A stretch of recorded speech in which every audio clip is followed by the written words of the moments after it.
Odamlar o'lgan, mashinalar yongan, harbiylarga hujumlar va provokatsion so'zlar, xullas haqiqiy xaos. Qoraqalpog'istonda odatiy tinch hayotni ko'ra olmagan shaxslar shu xaosni yuzaga keltirishdi. Barchasini boshidan bilib olmoqchimisiz? O'rindiqqa yaxshilab joylashib oling va biz esa barchasini nimadan boshlanganini aytib beramiz.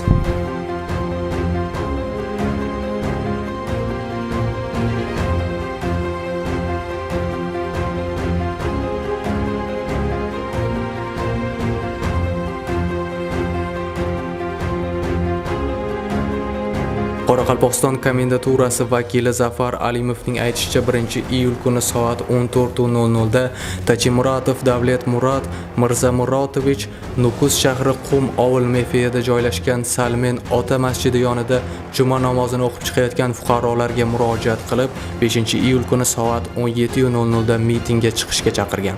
Uning chaqirig'i yozilgan video lavhalar tarafdorlari tomonidan internet tarmog'iga joylashtirilib, tarqatilgan.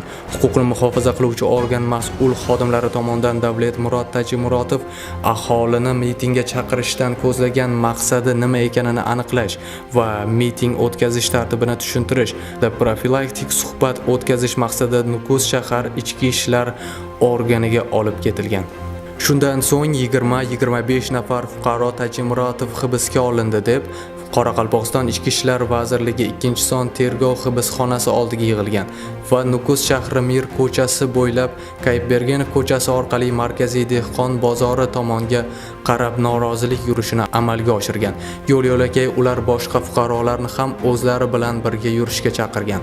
Namoyishchilar soni ortib, qisqa vaqt ichida 10 mingga yetgan. Shu fursatda fuqarolarni tinchlantirish uchun tegishli choralar ko'rilib, voqea joyiga Qoraqalpog'iston Respublikasi Yuqori Kengashi raisi Murod Kamolov, Ichki ishlar vaziri O'rinbayev va boshqa rahbarlar yetib borgan. Ular bilan uchrashib, talablarni eshitgach, Yuqori Kengash raisi fuqarolar Tachimurotovni shu yerga olib kelish talabini qo'yishganidan so'ng u yerga Tachimuratov olib kelingan.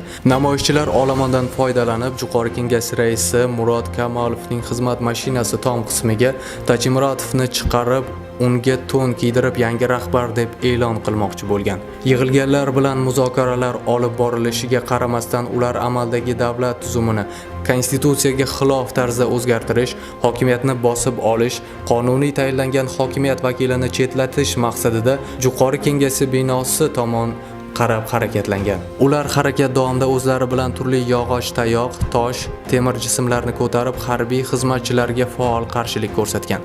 Shuningdek, tartibbuzar harbiy xizmatchilarning qonuniy talablariga bo'ysunmasdan ulardan maxsus vositalarni tortib olishga uringan. Qoraqalpog'iston Respublikasida sodir etilgan ommaviy tartibsizliklar yuzasidan 2022-yil 2-iyul kuni O'zbekiston Respublikasi Jinoyat kodeksining 159-moddasi 4-qismi bilan qo'zg'atilgan jinoyat ishi bo'yicha Bosh prokuratura tomonidan dastlabki tergov harakatlari o'tkazilmoqda. Shakllantirilgan Bosh prokuratura tergov guruhi zimmasiga yuz bergan hodisalarning barcha holatlarini aniqlash, tergov harakatlarini xolisona hamda qonunchilikka qat'iy rioya etgan holda o'tkazish vazifasi yuklatilgan. Tergov harakatlari davomida jinoyat ishi bo'yicha Jinoyat protsessual kodeksining 227-moddasi tartibida 14 kishi ushlandi. Shu jumladan Tachimuratov va Turdanovlarga nisbatan Jinoyat kodeksining tegishli moddalari bilan ayblov e'lon qilindi. Ularga nisbatan sudning qarori bilan qamoqqa olish ehtiyot chorasi qo'llanildi. Kalxanovaning harakatlarida jamoat xavfsizligiga tajovuz qilish jinoyati alomatlari aniqlandi. U jinoyat ishi bo'yicha gumonlanuvchi sifatida jalb qilinib, protsessual tartibda ushlandi. Tergovga jalb etilgan fuqarolarning sha'ni va qadr-qimmati hurmat qilinishi, qiynoq, zo'ravonlik, shafqatsiz yoki inson sha'ni va qadr-qimmatini kamsituvchi harakatlarga yo'l qo'ymasligi qat'iy nazoratga olingan. Eslatib o'tamiz, Nukusdagi tartibsizliklarda qatnashganlikda gumonlanib 516 nafar fuqaro hibsga olingan. Shuningdek, namoyishlarda 18 kishi vafot etgan. Effekt.uz manbasining ma'lumotiga ko'ra, Davlet Murat Tachimuratov ayni vaqtda Urganch shahridagi markaziy shifoxonaning jonlantirish bo'limida davolanmoqda.